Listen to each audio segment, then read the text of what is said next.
Hi guys, welcome back to my channel. My name is Soni Pandey. Guys, आज के इस video में हम देखेंगे कि इंग्लिश सेक्शन को कैसे प्रिपेयर करना है आईबीपीएस एसओ के लिए। ठीक है, बहुत सारे स्टूडेंट्स का प्रॉब्लम ये रहता है कि उनके अच्छे मार्क्स आ जाते हैं रीजनिंग एंड क्वांटिटेटिव एप्टीट्यूड में, बट उनका इंग्लिश का सेक्शन क्लियर ही नहीं होता है। ठीक है, सबको इस सेक्शन में प्रॉब्लम होती है। अब हमें इस सेक्शन को कैसे टैकल करना है, उसी उन्हीं सब चीज़ों के बारे में मैं इस वीडियो में डिस्कस करूँगी। आप लोगों को अच्छा लगेगा तो वो जो चीज़ें मैं डिस्कस कर रही हूँ, जो प्रोसेस मैं बताने वाली हूँ, वो आप लोग फॉलो कीजिएगा। अदरवाइज कोई कंपल्शन नहीं है, सबके अपने अपने तरीके होते हैं पढ़ने के। मेरा जो तरीका है वो मैं आप लोगों के साथ शेयर कर रही हूँ, शायद किसी को उससे हेल्प मिले। तो ओके, तो ठीक है, आगे बढ़ते हैं। सो गाइज, आपको सबसे पहले क्या करना है कि जैसे लास्ट ईयर के आपने क्वेश्चंस देखे होंगे कि पैटर्न कैसा आया है। मोस्टली कुछ गिने चुने टॉपिक्स हैं इसमें, जैसे आपका कॉम्प्रिहेंसिव तो आता ही है, फिल इन द ब्लैंक आता है, स्पॉटिंग एरर आता है, राइट। ये कुछ 4-5 जो इम्पोर्टेंट टॉपिक्स हैं वो तो आते ही हैं। अब ऐसा इंग्लिश में अदर जैसे सेक्शंस होते हैं, जो कि आपका रीजनिंग हो गया, क्वांट हो गया, उसमें आप क्या कर सकते हो कि प्रैक्टिस कर सकते हो। जैसे कोई फॉर्मूलाज दिया होता है, उसको आपने फॉर्मूला याद कर लिया, उस पे बेस 100-200 क्वेश्चंस लगा लिए, तो वो आपका एक प्रैक्टिस बन जाता है। एंड देन आप जब एग्जाम में आता है क्वेश्चन, आप अच्छे से उसे कर पाते हैं। बट इंग्लिश में ऐसा कोई रूल नहीं है, आई मीन ऐसा कोई फॉर्मूला नहीं है जिसको आप रट लें और प्रैक्टिस कर ले उससे हो जाए। तो इंग्लिश आपका 1 या 2 महीने में आप सोचे कि मैं एकदम इसमें महारत हासिल कर लूँ, तो वो नहीं होगा। ये ग्रेजुअली इम्प्रूव होता है, तो आपको डेली प्रैक्टिस करना है। वैसे आप बोलोगे कि डेली तो हर सेक्शन का प्रैक्टिस करना होता है, बट इंग्लिश का मतलब इम्प्रूवमेंट आपको तुरंत दिखता नहीं है।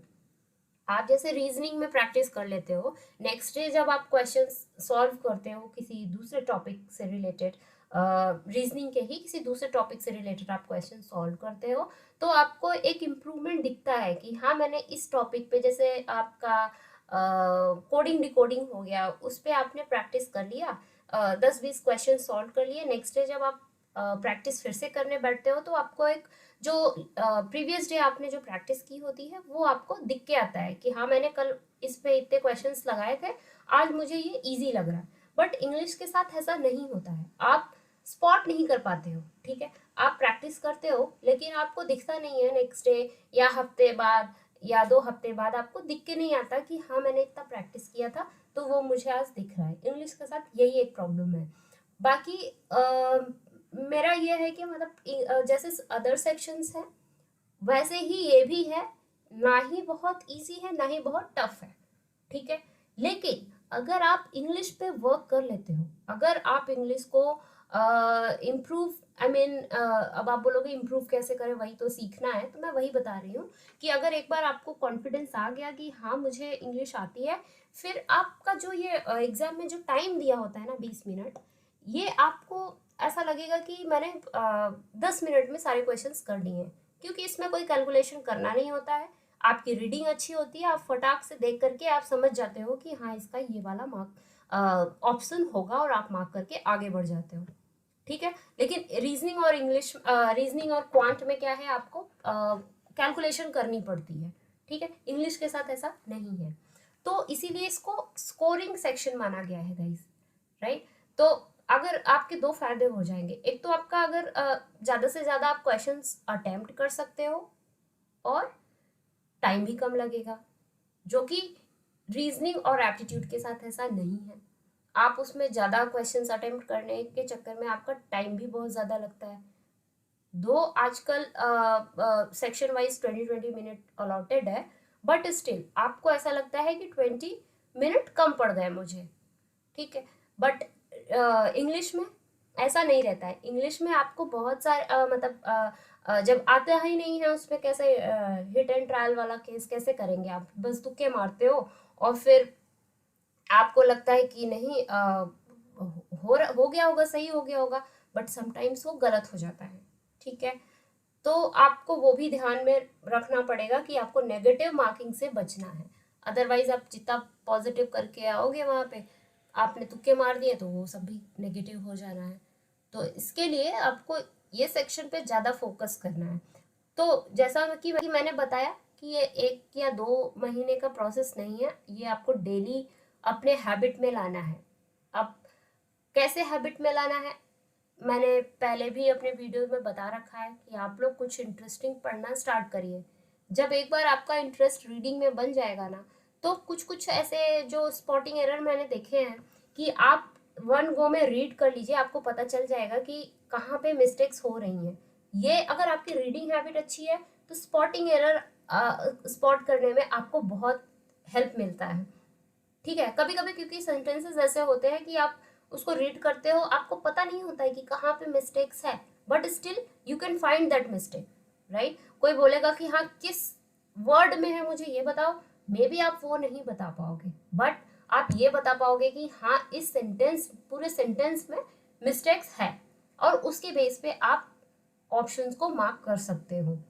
तो इसके लिए बोला जाता है कि रीडिंग इम्प्रूव करना बहुत ही इम्पॉर्टेंट है अगर आप इंग्लिश सेक्शन में अच्छा स्कोर करना चाहते हो।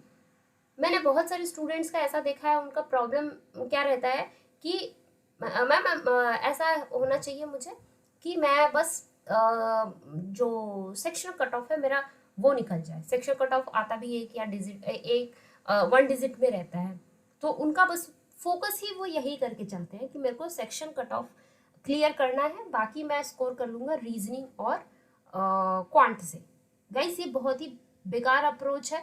इससे आप क्या करते हो कि आप अच्छा स्कोर नहीं कर पाते हो। ठीक है, आपको लगता है कि नहीं मैं 20 मिनट में बहुत ज़्यादा अगर क्वांट में प्रैक्टिस कर लिया तो मैं 20 मिनट में ज़्यादा क्वेश्चन अटेम्प्ट कर पाऊंगा। टाइम लगता ही है, उसमें आप डिनाई नहीं कर सकते। ठीक है, लेकिन अगर आप इंग्लिश को इम्प्रूव करने में लगेंगे ना, तो आप 20 मिनट में बहुत ज़्यादा कंपेयर टू आप रीजनिंग और क्वांट आप इसमें क्वेश्चंस अटेम्प्ट कर सकोगे, वो भी अच्छे एक्यूरेसी के साथ। ठीक है, तो आप ये पहले सबसे पहले तो अपने मन से हटा दीजिए कि मेरे को बस सेक्शनल कट ऑफ क्लियर करना है, बाकी मैं स्कोर करूंगा अदर 2 सेक्शन से। ये माइंडसेट लेकर के आप चलेंगे तो इम्प्रूव इंग्लिश नहीं हो पाएगी। ठीक है, तो मैं सबसे पहले यही बोलूँगी कि आप लोग सबसे पहले अपना रीडिंग अच्छा करिए। रीडिंग अच्छा करने के बाद फिर कहीं आता है कि आप ग्रामर पे जाइए। ग्रामेटिकल एरर्स भी आते हैं, वो मैं डिनाई नहीं करूँगी, ग्रामर भी आपका अच्छा होना चाहिए। तो लेकिन सबसे पहले आप रीडिंग अच्छा करिए, रीडिंग अच्छा करिए, उससे आपको ग्रामर अच्छा करने में ज़्यादा टाइम नहीं लगेगा। उसके कुछ रूल्स हैं, वो आप लर्न करके आप ग्रामर भी अपना अच्छा कर सकते हैं।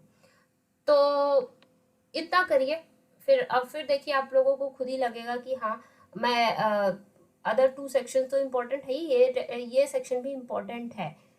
सिर्फ इसलिए नहीं कि मेरे को बस सेक्शन कट ऑफ निकालना है। एसओ में तो ऐसा रहता है कि बस ये क्वालिफाइंग नेचर रहता है, बट स्टिल अदर जो एग्जाम्स होंगे उसमें क्वालिफाइंग नहीं रहता, उसमें आपको अच्छा स्कोर करना ही पड़ता है। ठीक है, तो इसको ऐसे मत लेके चलिए, ऐसा माइंडसेट मत बनाइए कि मेरे को सिर्फ सेक्शन कट ऑफ क्लियर करना है, बाकी मैं स्कोर अदर सेक्शन से कर लूँगा। ऐसा माइंडसेट रहेगा तो इंग्लिश कभी अच्छे से इम्प्रूव नहीं कर पाएंगे आप लोग। ठीक है, भले आप लोगों को बुरा लगेगा बट ये फैक्ट है। मैंने बहुत सारे लोगों का ये स्ट्रेटेजी देखा है जो कि कभी वर्क नहीं करता। उनको ऐसा लगता है कि नहीं मैं कर ले जाऊंगा, बट वो रह जाते हैं, फिर उनका सेक्शन भी क्लियर नहीं होता है। ठीक है, तो आप एम रखिए कि मेरे को ज़्यादा से ज़्यादा इसमें स्कोर करना है, आपका सेक्शन ऐसे ही क्लियर हो जाएगा, आपको हेडेक लेने की ज़रूरत भी नहीं है। लेकिन हाँ, इसके लिए आपको अपना माइंडसेट चेंज करना पड़ेगा। ठीक है, अगर ये वीडियो आप लोगों को हेल्पफुल लगेगा तो मैं और आगे इस पे कैसे वर्क करना है मैं उस पर भी वीडियो बना दूंगी। लेकिन आपको जैसे जो जो मैंने बोला है वो आपको फॉलो करना पड़ेगा। और आई होप आप लोगों को इस वीडियो से हेल्प मिला हो। अगर हेल्प मिला हो तो चैनल को सब्सक्राइब कर लीजिएगा, ताकि मैं और भी वीडियोस अपलोड करूँगी तो आप लोग उससे हेल्प ले सके, अगर लेना चाहें तो, कोई कंपल्शन नहीं है। ओके, चलिए आप लोग अपना ख्याल रखिए, बाय।